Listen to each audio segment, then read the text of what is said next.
Hello friend, welcome है आपका हमारे यूट्यूब चैनल एमएस एकेडमी में। और आज हम आपके सामने फिर से उपस्थित हुए अपने एक और नए वीडियो के साथ, जिसका टॉपिक रहेगा यूरेथ्रल स्ट्रक्चर, जिसमें आज हम कवर करेंगे कि यूरेथ्रल स्ट्रक्चर होता क्या है, उसके क्या कॉज है, साइन एंड सिम्टम्स की बात करेंगे। देन इसके अलावा मेडिकल सर्जिकल ट्रीटमेंट की बात करेंगे और उसकी डायग्नोसिस एंड इन्वेस्टिगेशन की बात करेंगे। तो चलिए आज का वीडियो हम स्टार्ट करते हैं।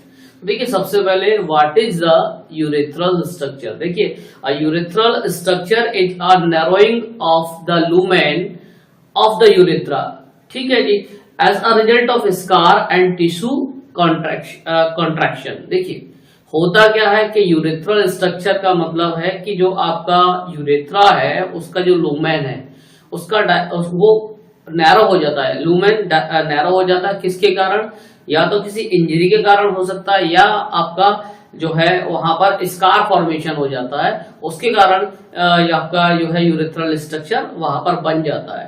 तो जैसा कि आप चित्र में देख रहे हैं, जो फर्स्ट जो डायग्राम है उसमें आपका नॉर्मल यूरेथ्रा दिखाया गया है। देन दूसरे डायग्राम में जो है वो यूरेथ्रल स्ट्रक्चर का एरिया दिखाया गया है, जहां पे आप देख पा रहे हैं कि आपका जो यूरेथ्रल स्ट्रक्चर है वो जो नैरो है, वो जो लुमेन है वो काफी नैरो हो रहा है। ठीक है जी, तो नेक्स्ट स्लाइड की बात करेंगे। देखिए, नेक्स्ट स्लाइड में हम बात करेंगे इसके कॉज की, क्या क्या कॉज होते हैं।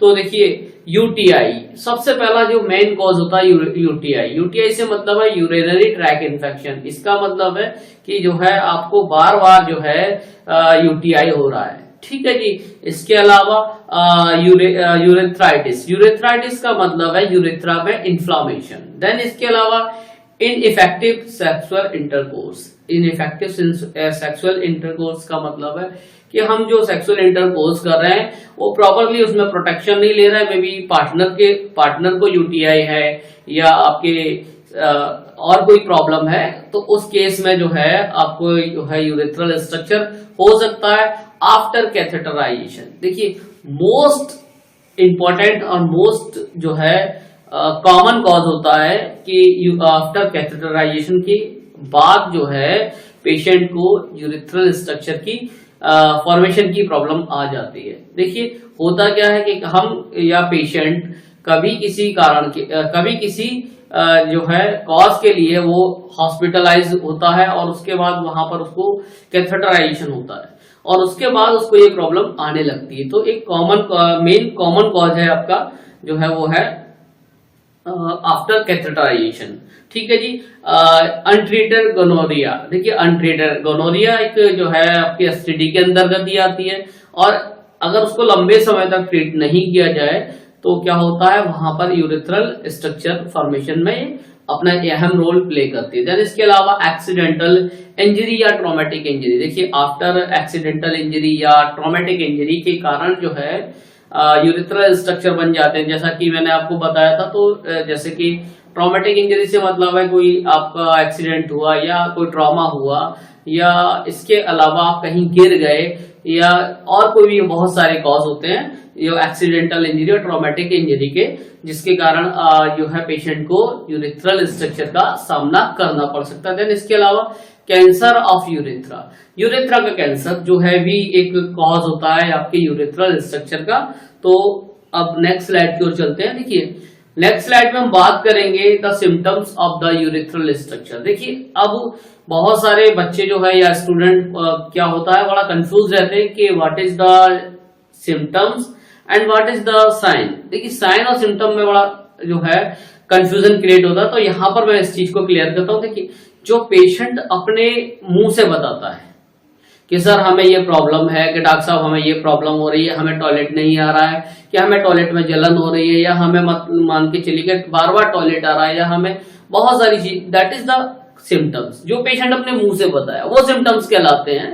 देन इसके अलावा जो आप फाइंड करते हो दैट इज द साइन। आप जो ऑब्जर्व करते हो, आप जो देखते हो, वो साइन कहलाते हैं। तो हम यहां पर बात करेंगे सिम्टम्स की। तो difficulty to passing the urine with pain. इसका मतलब यह है कि पेशेंट यूरिन पास करने में उसे डिफिकल्टी हो रही है।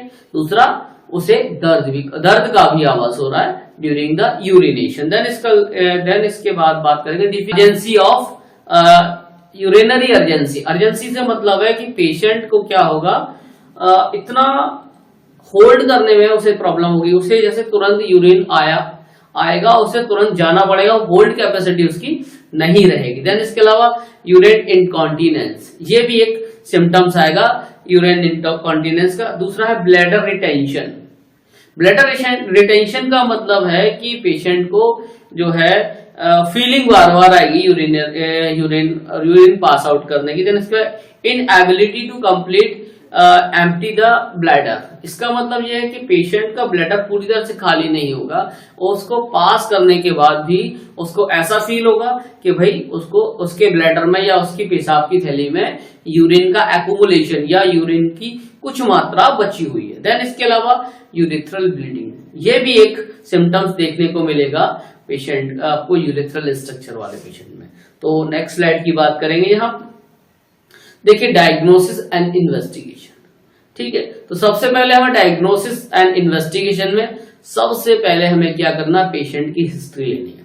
अब हिस्ट्री में हम क्या क्या पूछेंगे कि भाई ये प्रॉब्लम आपको जैसे आपने सिम्टम पेशेंट ने बताया, उसके बाद आप हिस्ट्री लेंगे कि ये प्रॉब्लम उसे कब से स्टार्ट हुई, ठीक है। कोई एक्सीडेंटल हिस्ट्री तो नहीं है, कहीं उसको किसी का जो है किसी चीज के लिए वो जो है हॉस्पिटलाइज हुआ हो और उसका जो है कैथेटराइजेशन हुआ हो, या इसके अलावा उसे और कोई पुरानी कोई बीमारी रही हो, शुगर की प्रॉब्लम रही हो। देन इसके अलावा और भी बहुत सारी चीजें हम पेशेंट से लेंगे, ठीक है जी। देन इसके अलावा हम डायग्नोज जो करेंगे कि उसके सिम्टम्स के आधार पर, देन साइन के आधार पर, हमने साइन क्या देखे और पेशेंट ने हमें सिम्टम्स क्या बताए, इसके आधार पर हम यूरेथ्रल स्ट्रक्चर को डायग्नोस करेंगे।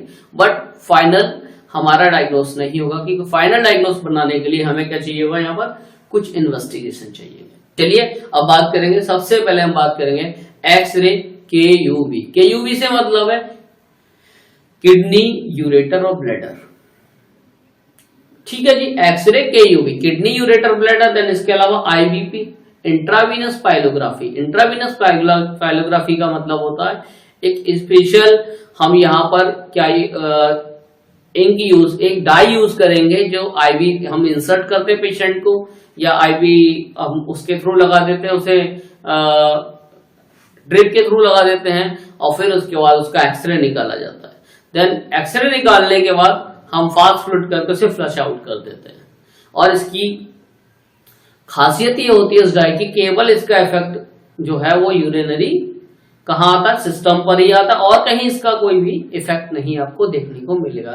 देन इसके अलावा हम बात करेंगे अल्ट्रासोनोग्राफी की, तो पेशेंट का हमें अल्ट्रासाउंड कराना पड़ेगा। देन इसके अलावा यूरोफ्लोमेट्री। यूरोफ्लोमेट्री का मतलब एक स्पेशल मशीन